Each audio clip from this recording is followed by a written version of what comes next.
Call the meeting to order. Representative Bierman, have you had a chance to review the meeting minutes from April 2nd? Motion to move the minutes, please. Representative Bierman moves the minutes from April 2nd. All those in favor say aye. Aye. Any opposed? The minutes are adopted. Chair Wagenius, we are hearing House File 1986. Would you care to renew your motion that it be re-referred to Ways and Means? I will renew that motion, and we have a DE4 amendment. Chair Wagenius renews her motion that House File 1986 be re-referred to Ways and Means, and we have the DE4 author's amendment. Would you care to move your amendment? I would move the author's amendment, then I have an amendment to that amendment. The chair moves the DE4 amendment. And then the author's amendment to the DE4 first. All right, we'll, is there discussion to the DE4 amendment? Seeing none, all those in favor of the DE4 say aye. Aye. Any opposed? The amendment is adopted. And then, Chair Wagenius, you have an author's amendment to the DE4, which is A18 in members' packets. Would you like to speak to your author's amendment? Thank you, Mr. Chair, I would. Most of this is technical, but let me go over it quickly for you. In the first part of, on the first page of the bill, we are talking about Commerce's budget and the part of Commerce that we have in this committee.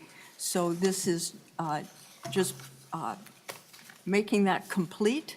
At the top of page 2, we are, that is the solar in schools outside of the XL territory, so that will be continued in the base. One of the things that's been added since you've seen this bill are grants for electric vehicle charging stations.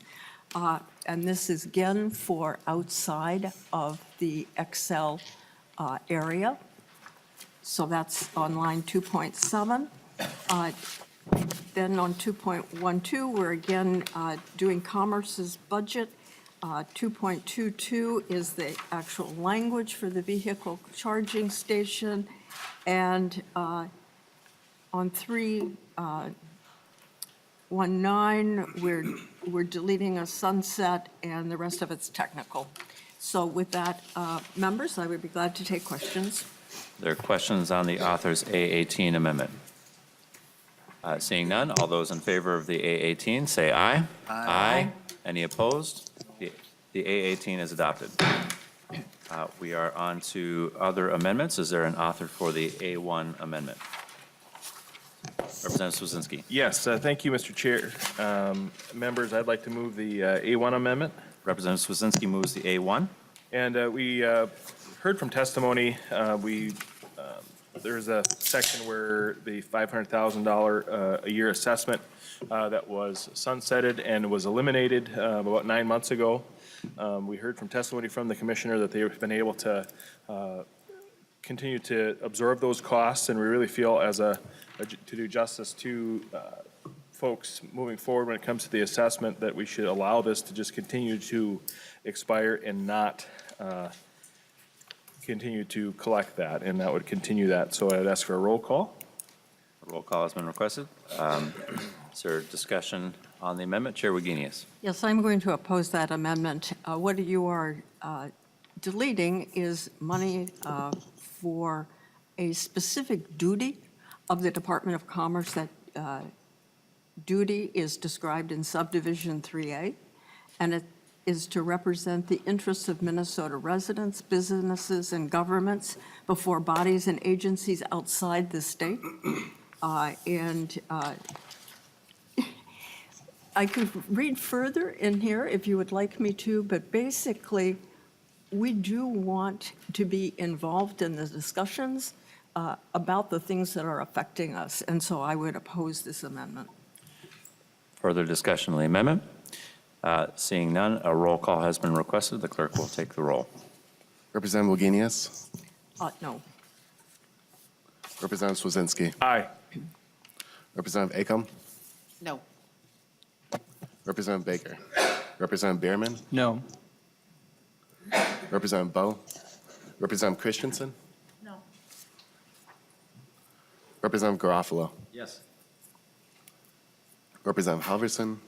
Representative Hornstein. No. Representative Long. No. Representative Mahoney. Representative Meckland. Yes. Representative Stevenson. No. Representative Nelson.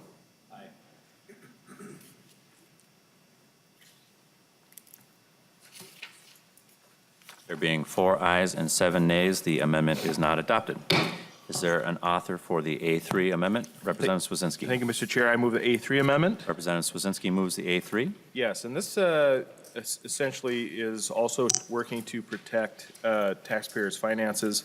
So this essentially prohibits the Commissioner of Commerce from using appropriated dollars to fund any activities or related any for preparation or filing of an appeal to the Public Utilities Commission. Essentially, using taxpayers' money to fight taxpayers' money and funding. We feel this is a general misuse of the agency's dollars, that one agency would be suing another agency within the state, and I would ask for a roll call. Roll call has been requested. Is there discussion to the A3? Chair thank- Wagenius. Thank you, Mr. Chair. Members, I ask you to vote no on this. This is prohibiting the Department of Commerce from filing an appeal, which is a normal course of business, and you're asking to stop a normal process, and I would ask members to vote no. Is there further discussion to the A3? Seeing none, the clerk will take the roll. Representative Wagenius. No. Representative Swazinski. Aye. Representative Acom. No. Representative Baker. Representative Bierman. No. Representative Bowe. Representative Christensen. No. Representative Garofalo. Yes. Representative Halverson. Representative Hornstein. No. Representative Long. No. Representative Mahoney. Representative Meckland. Yes. Representative Stevenson. Representative Nelson. Aye. There being 4 ayes and 7 nays, the amendment is not adopted. Is there an author for the A4 amendment? Yes, Mr. Chair, I'll Representative Swazinski? offer that one as well. This Representative Swazinski moves the A4. Thank you, Mr. Chair. I move the A4 amendment. Thank you for its consideration. I would ask folks to truly consider this. So we are obviously moving some of the public utilities focus into residential in the SIP program, and from a cost recovery standpoint and that incentive, we're asking that because it's residential, that the costs and the dollars that are generated to help fund it are only stayed within the residential area. So rather than, transferring dollars that are raised through industrial customers, that it stays, if it's for residential, it stays within the residential area, so that they're the ones actually paying. If they're getting the benefit, they're the ones paying for it, and I'd ask for your support. Is there discussion on the A4? Chair Wagenius. Well, thank you. Members, all of us benefit from conservation. We've established that again and again in this committee with testimony. But in this particular case, it is the commercial sector that has benefited the most from SIP programs, just because they're bigger and they're easier to do. So in fairness, we are providing opportunities for residents, and I would ask you to keep the opportunities for residents and to vote no on the amendment. Further discussion on the A4? Seeing none, all those in favor say aye. Aye. All opposed say no. No. No. The amendment is not adopted.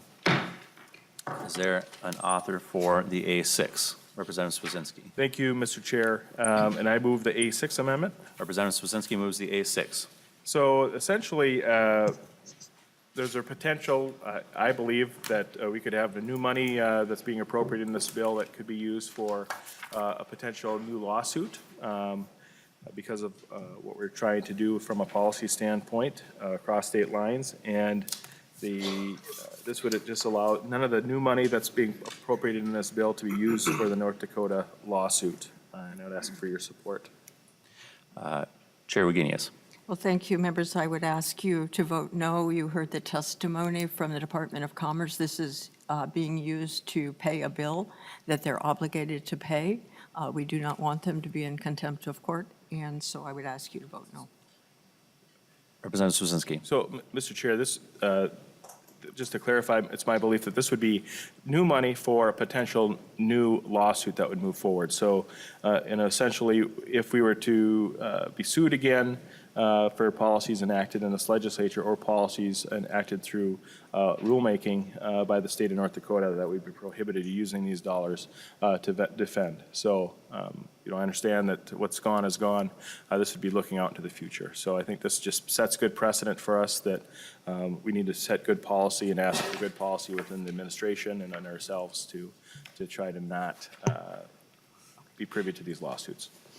I'll just make a brief comment. It doesn't seem to be in Minnesota's best interest to roll over to any lawsuit brought by the state of North Dakota without defending us. So I would urge us to oppose this amendment.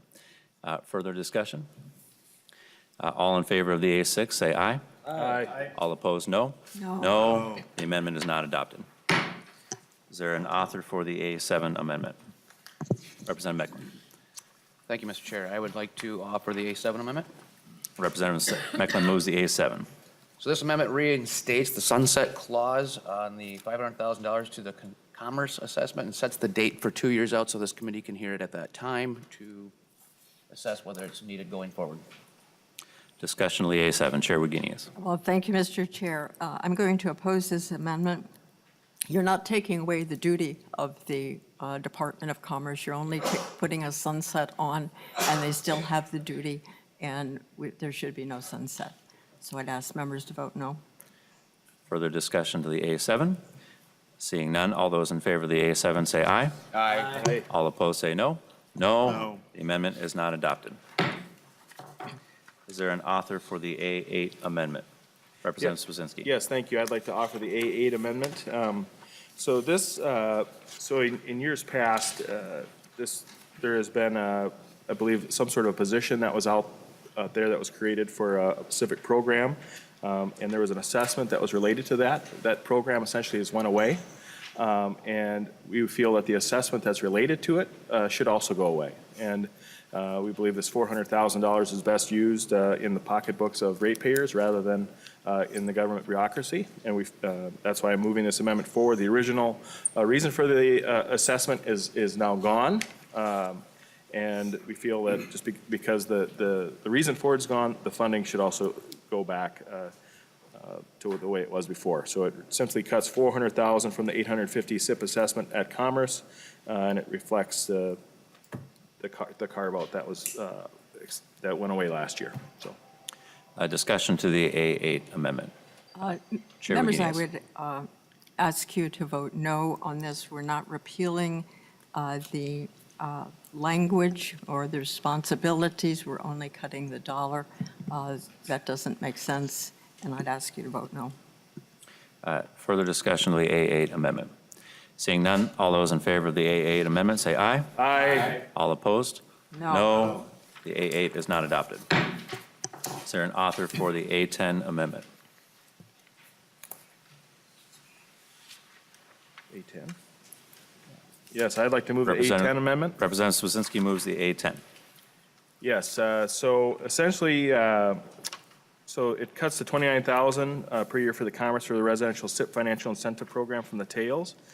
So essentially, we're using one-time money, and we should keep it one-time money rather than continuing this assessment out into the future. I think this makes, we've heard time and time again that we're very concerned about the tails, which we should be, and this would keep this bill and keep this expenditure confined within this budget cycle and not into the future. So I would ask for your support. Chair Wagenius. I am looking at this as page 2, line 33, and this is actually the money going to the University of Minnesota. So we need to clarify what you just said to me. I thought it was page 2. What I have is page 2, line 33, after the period insert. This is a one-time appropriation. Maybe And- our nonpartisan staff could read how the amendment would be added into the language. I think we got our numbers crossed up. Mr. Chair and members, I believe the sentence, "This is a one-time appropriation," would be tacked on to the end of paragraph E on page 2, which does refer to the U of M climate study. If you would agree to that's what we're doing, Representative Swazinski, I would be glad to accept the amendment, but if it's before that, I would not. Yes, I think for the clarifying should work. If we just tack it on there, that'd be great. Yeah. Ms. Beckel would like to respond as well. Mr. Chair, Yep. representatives, this amendment as written would not actually change anything in terms of how we track things fiscally. When something only has funding in the first year of the biennium, it is considered a one-time appropriation already. So the chair is recommending support for the amendment. All those in favor of the A10 amendment, say aye. Aye. Aye. Any opposed? The amendment is adopted. Is there an author for the A11 amendment? Mr. Chair. Representative Baker. Thank you, Mr. Chair. I'd like to offer the A11 if I could, Mr. Chair. Move Representative the Baker 11. moves the A11. Really what this is, again, it's continuing to try to improve the Conservation Improvement Program, something that, again, I think has done good things over the years. This one just allows the SIP to have some incentives, being it permissive versus mandatory. Softens this language a little bit.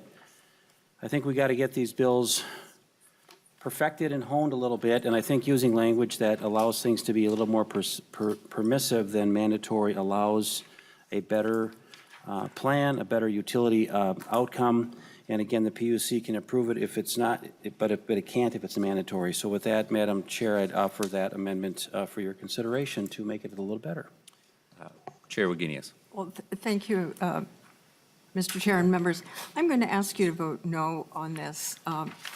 First of all, it's not mandatory that the utilities carry through with this. The line 8.29 says that this is a financial incentive designed to encourage a public utility to continue investing. It is not a mandate. And it is asking the PUC to figure out something that might work or that will work. It is an opportunity for residential customers, and they have not had the same opportunities as the big commercial folks have had, so it's a fairness thing, and I would ask members to vote no. Representative Baker. Mr. Chair, so it sounds like we agree on this, and it sounds like, as you're saying, it's not showing it mandatory, but maybe I'm looking for some comfort language to make sure that that's what it does. If it's truly a choice, as you just have described, then maybe you would accept this, because I think we're trying to get to the same thing. It's not, you're saying it's not required, it's an option. So what is wrong with my amendment, Madam Chair? Chair Wagenius. I am saying that the Public Utilities Commission must go through and do their work. But once they've done their work, a utility does not have to, a utility is only encouraged to do residential conservation. So I don't see that as comfort language. I think we do have to tell the PUC what we want and what we don't want. So I would ask members to vote no. Further discussion on the A11? Seeing none, all those in favor of the A11 say aye. Aye. All opposed? No. No. The amendment is not adopted. Is there an author for the A13 amendment? Yes, I will offer the A13 amendment. Representative Nelson. And it's just on page, line 9, or page 9, line 21, it would be inserting wind speed after the temperature and then in between precipitation. So just kind of the weather cycles, just kind of, as we're seeing some of the climate change, some of the wind speeds are varying. And so we're just kind of wanting to understand the climate a little bit better. Representative Nelson moves the A13. Discussion of the A13. Chair Wagenius. Well, thank you. Representative Nelson, when I read your amendment last night, and it was late when we got home from the governor's speech, I did send an email to the professor and asked him if wind speeds would be included. And when I checked my computer this morning, he hadn't responded yet. I am certainly open to this, but at this point, I would ask members to vote no. Further discussion to the A13? So beginner's luck, sorry. Representative Baker. No. I'm going to fight for this one. So this one, hold on now.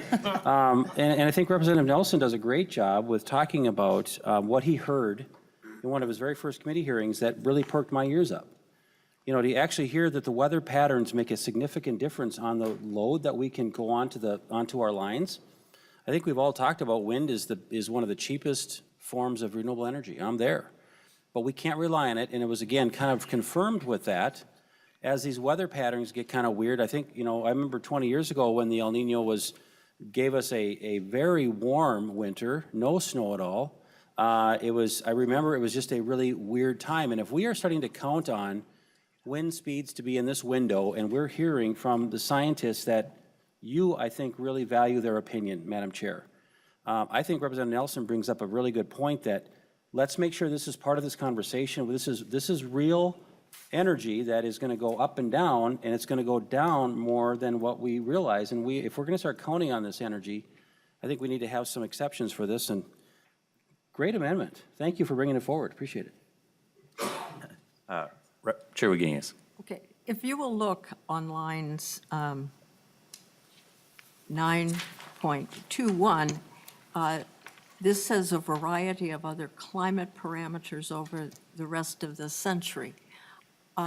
It may well be that this is in here but described differently. I don't want it to be described in the wrong way. So I did send an email to the professor. I'm glad to put in what he says, but at this time, I think it's a bit premature, and I would ask members to vote no. Further discussion? Seeing none, all those in favor of the A13 say aye. Aye. All opposed? No. The amendment is not adopted. Is there an author for the A14 amendment? I'd like to move the A14 amendment. Representative Swazinski moves the A14. So essentially what this amendment does is we're asking the Commerce Department to report annually on the dollar amount of fees collected through the assessment for the Solar Garden Administration. Just from kind of open government, want to see kind of where things are at when it comes to the fee assessments for the solar gardens. And I appreciate your support. I'll speak to this since this is to an underlying bill that I am carrying. I oppose the amendment. I think that we are going to have reporting from Department of Commerce in their normal course of business that will include this information. So don't think it's necessary. Representative Swazinski. I think what we're asking for is just very specific. So, you know, in general, we may get a report of how many fees they collect, but just specifically for this, and that's just looking in this particular area because it is fairly unique when it comes to cost and the little we do know about, you know, how that project is working externally. I think it's important that we see how it's affecting our division, Commerce Division. So I think it's important that we would potentially move this forward just for better, more transparent government. Representative Baker. Thank you, Mr. Chair. I think, and I appreciate your bill that does bring back some information from the Department of Commerce on this solar garden projects. And again, I think as Representative Swazinski is trying to do is be a little bit more specific because I think that we all sort of learned a lot of new things this year with solar gardens. Where the money is going, how it's cut up, where the owners are. I mean, again, we heard 89% of the projects the megawatts produced are owned by people outside of Minnesota. And I think that should be something that we as a legislature should try to monitor as we move forward. I think this language, again, it tries to fine tune this bill to just get more specific information. So I guess maybe to the chair of that, or to the author of that bill, are you able to assure us that that kind of information that we're talking about now will be part of that report coming forward? Is that what you're saying, that you think it's in the bill, the specificity of what we're trying to get to? Will that be part of the reporting coming, Mr. Author of that bill? Thank you, Representative Baker. My understanding is that this is duplicative and that the information contained in here will be coming from the Department of Commerce. Mr. Chair, specific to this request then, so that the information that is specific enough? Is that what you're saying? That's my understanding. Okay. Further discussion to the A14? Seeing none, all those in favor of the A14 say aye. Aye. All opposed? No. The amendment is not adopted. Is there an author of the A15 amendment? Mr. Chair. Representative Baker. Again, I take a lot of these ideas from folks that we had at our testifying table throughout our session this year. We heard the PUC talking about how often they look at the resource plans. So again, the IOUs bring them this. I can't imagine what a resource plan actually looks like. I've never seen one, but I gotta believe it's a palette, or it's 5 inches of stuff. A lot of information. It takes a lot of lawyers and researchers and engineers to really put together a good plan. What I heard from the PUC was they do that every 2-3 years, and I think they have some ability to wiggle around a little bit. I think what I've learned about utilities is certainty helps them plan better. It helps them do a better job. And if they're scrambling, members, to try to get a resource plan together every 2 or 2.5 years, if they had a little more time to do this, but in statute, right now, our rules call that they're supposed to do this every 2 years. And because the PUC has a little bit of wiggle room, that doesn't necessarily help our ratepayers.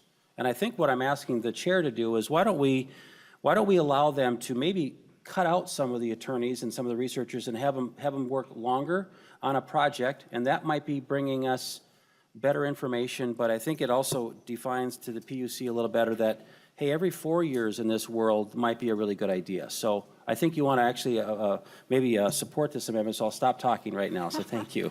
Chair Wagenius. Well, we did hear folks testifying about resource plans, and just a couple days ago, Commissioner Tuma came up here and said that new technology is coming extremely fast, and it's hard to predict. These are his words. And he said we're in a good place. The flexibility in statute puts us in a good place.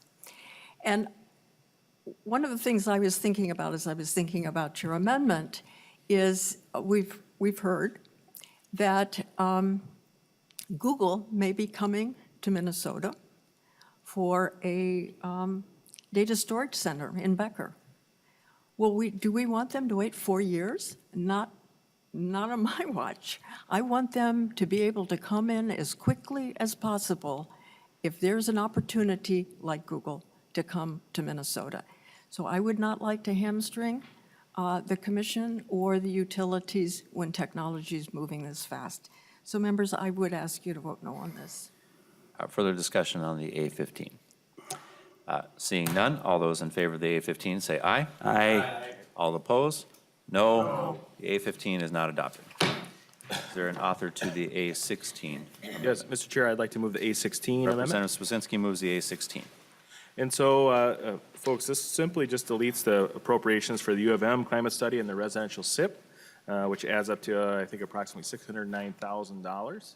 And, it diverts it into the LIHEAP, which is a low-income heating assistance for folks of lower income. And so, I think that's a good place to spend the dollars that are limited across the state and nation to help folks that are being impacted negatively by energy policy within the state. And I'd ask for a roll call. Chair Wagenius. Members, I would ask you to vote no. I think we all like energy heating assistance, but we also know that if homes can be made or residents can be made more efficient, then that heating assistance can stretch further and go to other homes. So energy efficiency is not only good for the folks who are getting it, it's good for all of us to keep us from having to build too many power plants. With regard to the University of Minnesota, what they are giving us, or are potentially giving us, is really good information. And good information leads to good decision-making.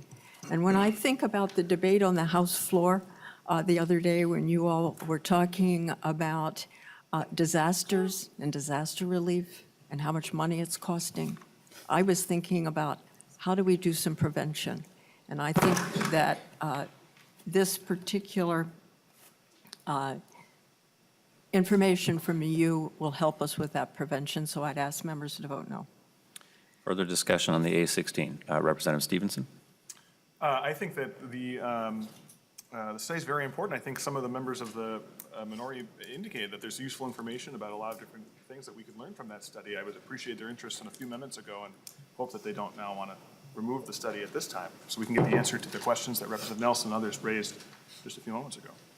Representative Baker?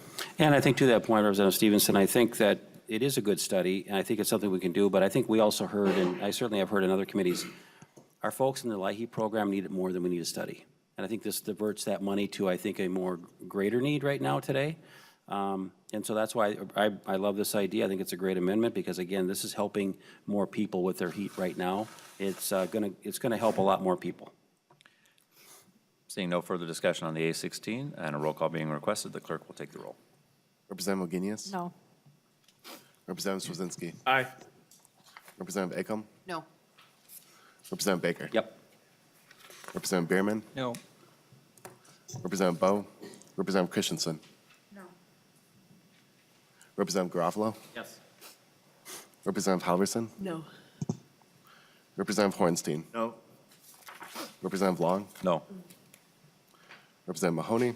Representative Meckland? Yes. Representative Stevenson? No. Representative Nelson? Yes. There being 5 ayes and 8 nays, the amendment is not adopted. Is there an author for the A19? Representative Baker. Thank you, Mr. Chair. And again, as we go through this markup process, we're trying to make this bigger bill better. I wanted to bring this idea again to the committee because I get that this community solar garden is going to expand under the watch of Representative Long and Representative Wagenius, that you want to triple the size of it. It's not really pulling in the guardrails for the people that I think shouldn't be a part of these things, except it should have been designed more for residential and not the big users, the 40% users that are making a lot of money, the Warren Buffetts of the world that are actually looking at Minnesota and they just can't wait to invest in more of this stuff. It's a cash cow for people like that. And so, okay, my idea is just to sunset this project after 3 years. It doesn't change what we're doing now. It lets you expand it. It lets the developers get on to what they're doing.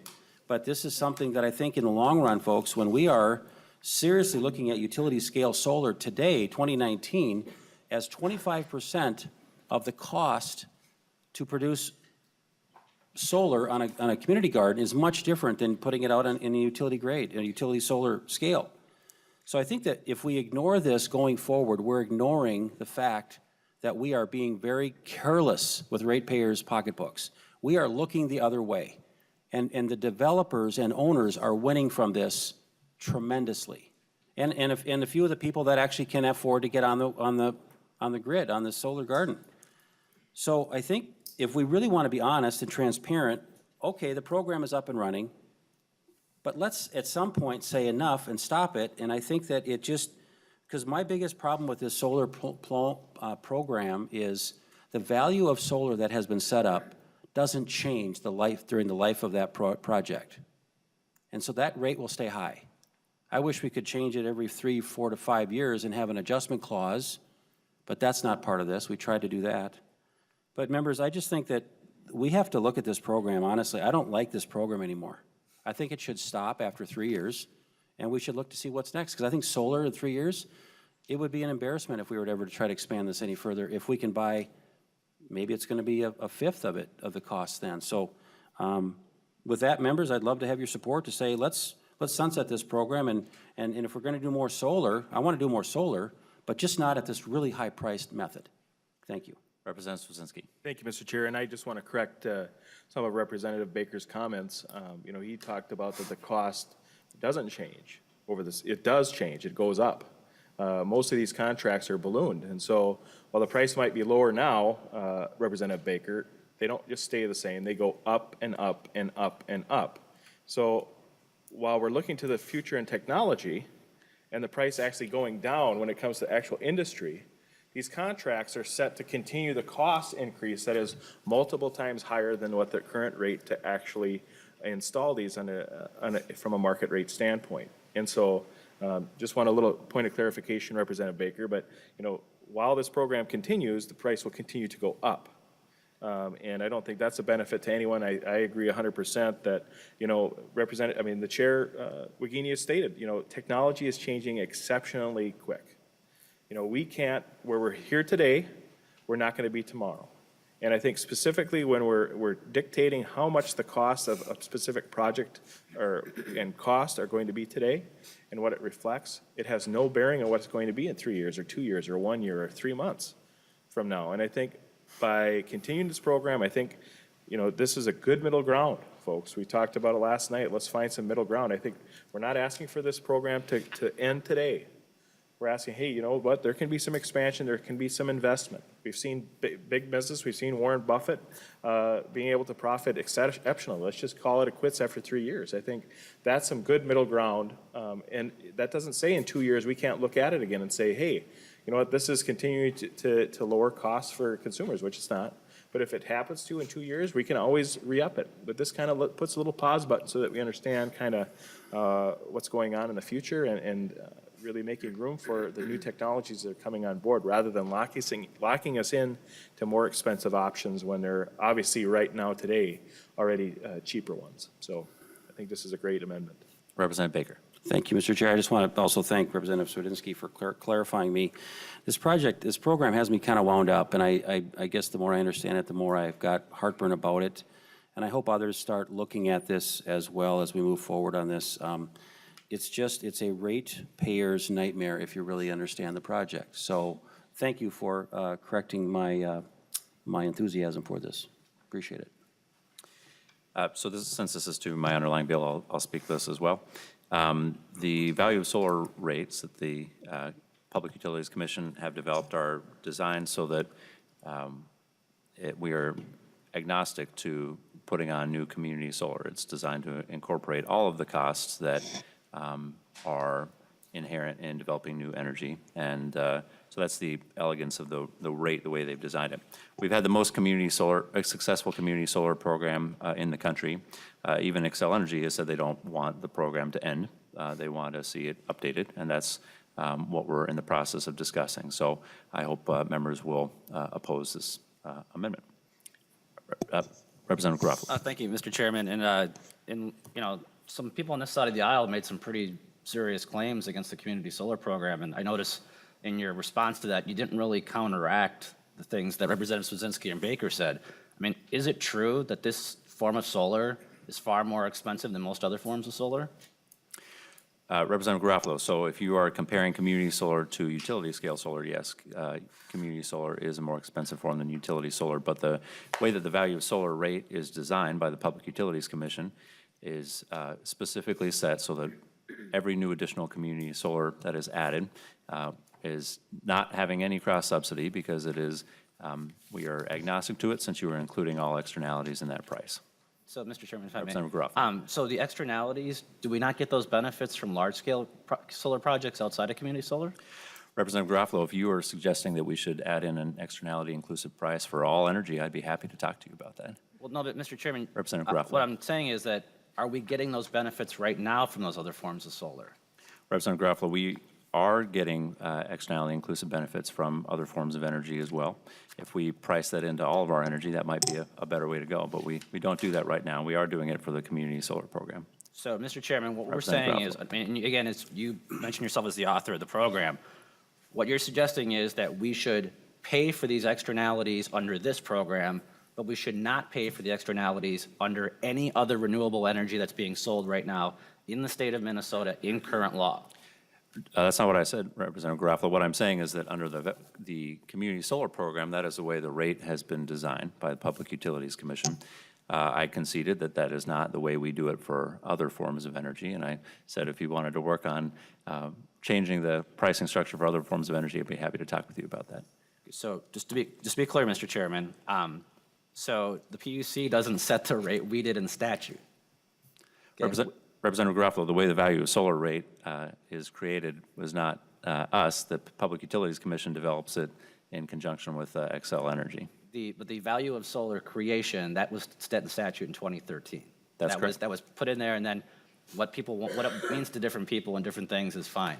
But members, I do not understand why there's this strong advocacy for an expensive way to reduce pollution when there are more affordable ways to reduce pollution. No one benefits outside of out-of-state investors who are making money, not off the large industrial customers and the wealthy people of Minnesota, but making it off the backs of the working class and the lower class in the state of Minnesota. That's where this extra money is going. We're getting no additional pollution mitigation out of it. We're getting no additional environmental benefit out of it. But we are getting our higher bills to send the money other places. And it's why this program is mocked in other states. I had the opportunity to attend an energy program seminar last year in Washington, D.C. by a nonpartisan group. And when the issue of community solar came up, one of the testifiers said, whatever you do, quote, just don't do it the way Minnesota did, end quote. And it's pretty obvious that this program is not something that should be expanded, not something that should be hailed as a success. It's an unmitigated financial disaster. And I'm not paying for it, but there sure are a lot of working class families across our state who are. Thank you. Representative Swazinski. I'm good. Representative Baker. Thank you, Mr. Chair. This is, again, this has been a problematic thing for me. I think this is a super important thing. I think the more this comes out, the more we talk about it, the more we show our votes on these kind of things is important. I hope the press is listening too, so we can have a very transparent conversation about how solar gardens are not working for the ratepayers of Minnesota. And again, just what Representative Garofalo said, if we just want to have the clean air and the carbon-free stuff, then why not do it the cheaper way?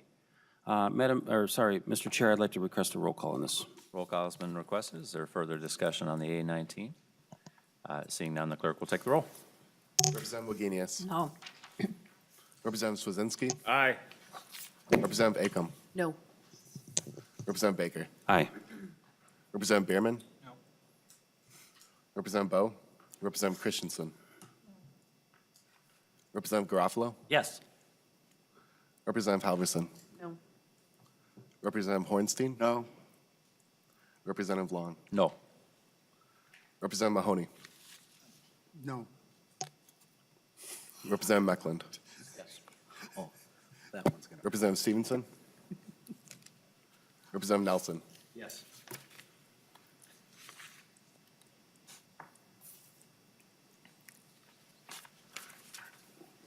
There being 5 ayes and 9 nays, the amendment is not adopted. Is there an author for the A20 amendment? Thank you, Representative Swazinski. Mr. Chair, members. I move the A20 amendment. Representative Swazinski moves the A20. Yes, this simply, we asked a number of times the department on the cost of litigation and getting some of those numbers back to the committee. You know, I think this is, I'm hoping this would be a friendly amendment. You know, I just simply ask, what is the cost? You know, we've seen the litigation and what it costs to pay for other states' litigation against us.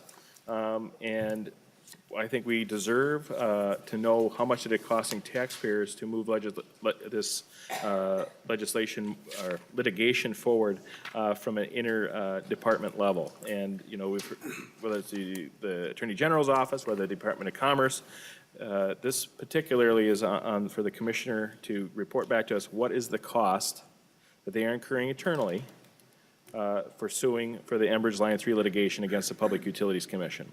You know, I'm hoping that we'd all like to know it. We've talked about transparency. We talked about data and the importance of why the U of M study potentially is more important than LIHEAP. Data is great, information is great, and I think we as taxpayers deserve to know what this is costing the state of Minnesota and the taxpayers when one government agency sues another government agency of the same state. Discussion to the A20. Representative Mahoney. Thank you, Mr. Chair. I'm going to vote against this because there's no way the lawyers are that quick to get their bills out that we'll know anywhere near the function or the dollar figure by this in 3 months. So the amendment isn't really, it's not an amendment that's going to give us any information. If they give us at the most, we'll get a preliminary estimate, but I doubt that they would even be dumb enough to do that. Chair Wagenius. Representative Mahoney said in different words what I was going to say. This is premature. And I would ask members to vote no. Representative Swazinski. Thank you, Mr. Chair. I would like to strike July 1st, 2019, and simply insert at the conclusion of litigation. And I would ask for just a little levity so that when the litigation is concluded, that they shall submit a report to the state. Representative Swazinski makes an oral amendment to strike July 1st, 2019. What did I say? And to insert at the conclusion of litigation. Can we have Mr. Eliff repeat how the language would read? Mr. Chair, I think the motion should be to strike no later than July 1, 2019, and insert at the conclusion of litigation. Is that your oral amendment, Representative Swazinski? Yes, Mr. Chair. The chair finds that technical in nature. All those in favor of the oral amendment, say aye. Aye. Aye. All those opposed to the oral amendment, no. No. The oral amendment is not adopted. Division? Division to an oral amendment? How are you proposing to divide your oral amendment? Oh, Asking for a show of hands. Are you requesting a division? All those is there further discussion to the A20?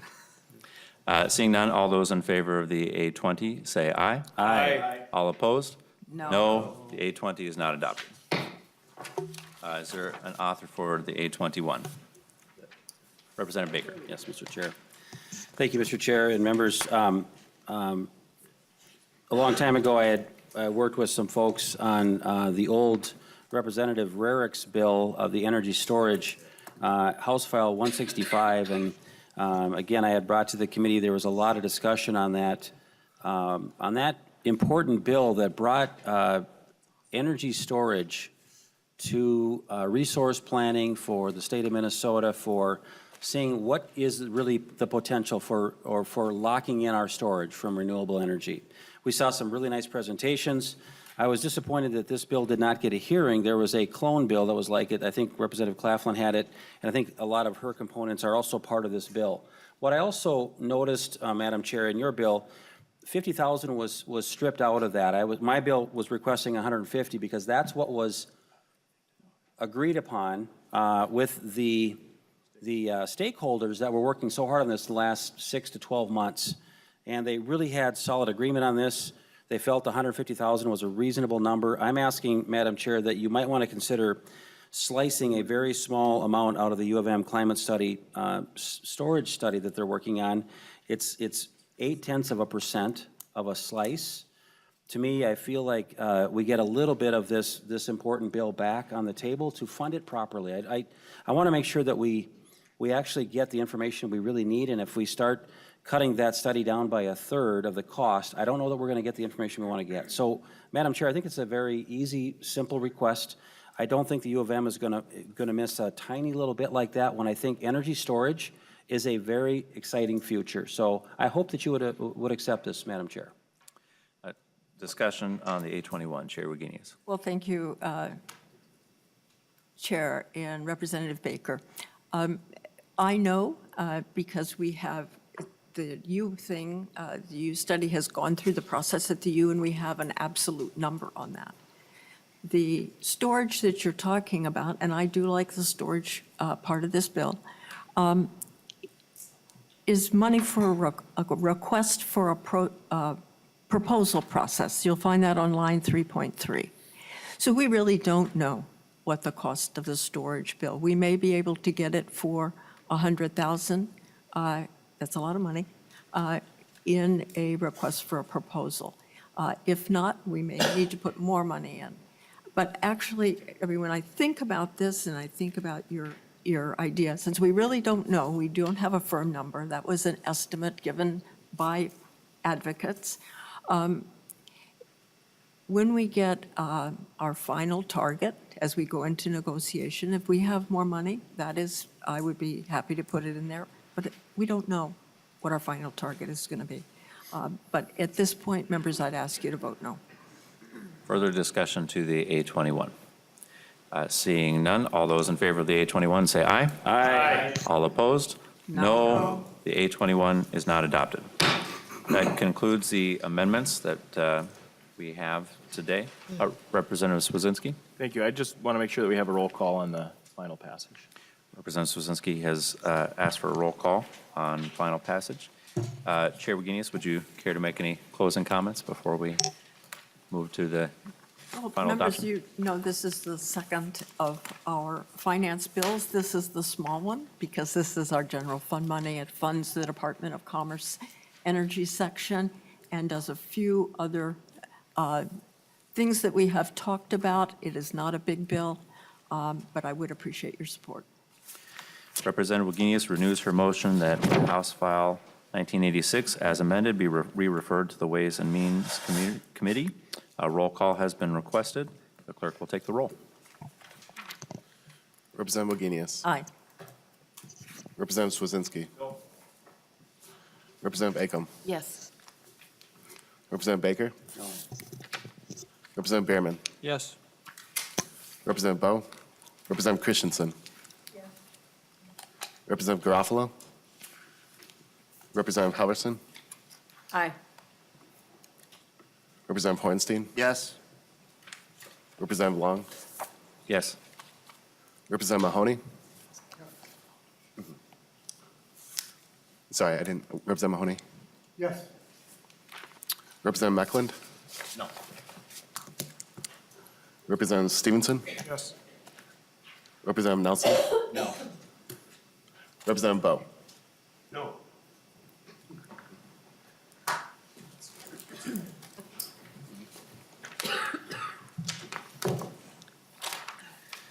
There being 9 ayes and 5 nays, the the motion prevails. House File 1986, as amended, is referred to the Ways and Means Committee. At this point, we are not scheduled to meet next week. We will meet at the call of the chair, and the committee is adjourned.